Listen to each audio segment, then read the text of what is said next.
ಗೀತಾ ಮಹಾತ್ಮೆ 2ನೇ ಅಧ್ಯಾಯದ 65ನೇ ಶ್ಲೋಕದಲ್ಲಿ ಶ್ರೀಕೃಷ್ಣ ಪರಮಾತ್ಮನು ಮನಸ್ಸಿನ ಶಾಂತಿಯ ಕುರಿತು ಈ ರೀತಿಯಲ್ಲಿ ತಿಳಿಸುತ್ತಾನೆ. ಪ್ರಸಾದೇ ಸರ್ವ ದುಃಖಾನಾಂ ಹಾನಿರಸ್ಯೋಪಜಾಯತೆ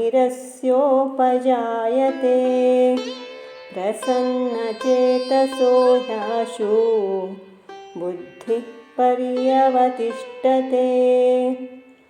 ಮನಸ್ಸು ಉದ್ವಿಗ್ನವಾಗಿರುವಾಗ ಏನೇನೋ ಆಲೋಚನೆಗಳು ಓಡಾಡುತ್ತವೆ, ತಪ್ಪು ನಿರ್ಧಾರಗಳನ್ನು ತೆಗೆದುಕೊಳ್ಳುತ್ತವೆ. ಆದರೆ ಶಾಂತಿ ದೊರಕಿದಾಗ ಎಲ್ಲ ದುಃಖಗಳು ತಾನಾಗಿಯೇ ಕಳೆಯುತ್ತವೆ.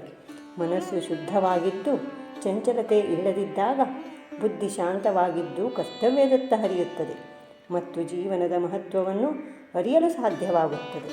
ಮನಸ್ಸು ಶಾಂತವಾಗಿರುವಾಗ ಮಾತ್ರ ನಾವು ಜೀವನದ ಸಮಸ್ಯೆಗಳನ್ನು ಸರಿಯಾಗಿ ಅರ್ಥ ಮಾಡಿಕೊಳ್ಳಬಹುದು ಮತ್ತು ಸೂಕ್ತವಾದ ಪರಿಹಾರವನ್ನು ಕಂಡುಕೊಳ್ಳಬಹುದು.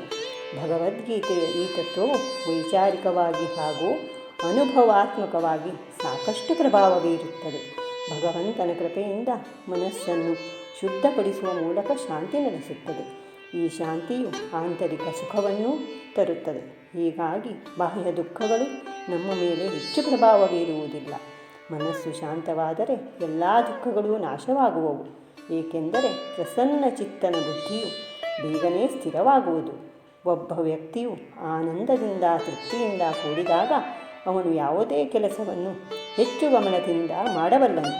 ಉದಾಹರಣೆಗೆ, ಸಂಗೀತಗಾರನೊಬ್ಬ ಹೃದಯಪೂರ್ವಕವಾಗಿ ಗಾಯನ ಮಾಡಿದಾಗ ಮಾತ್ರ ಅವನ ಸಂಗೀತ ಸಂತೋಷ ನೀಡುತ್ತದೆ. ಹೀಗೆ ಪ್ರಸನ್ನ ಚಿತ್ತನ ಬುದ್ಧಿಯು ನಿರಂತರ ಯೋಜನೆಗಳೆಂಬ ಬಂಗಾರದ ಪಂಕ್ತಿಗಳನ್ನು ಸೃಷ್ಟಿಸುತ್ತದೆ. ಆನಂದಪೂರ್ಣ ಜೀವನಕ್ಕೆ ಶಾಂತಿಯೇ ಮೂಲಾಧಾರ.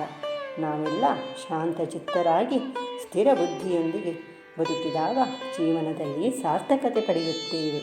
ಹರಿ ಓಂ. ಶ್ರೀ ಕೃಷ್ಣಾರ್ಪಣಮಸ್ತು.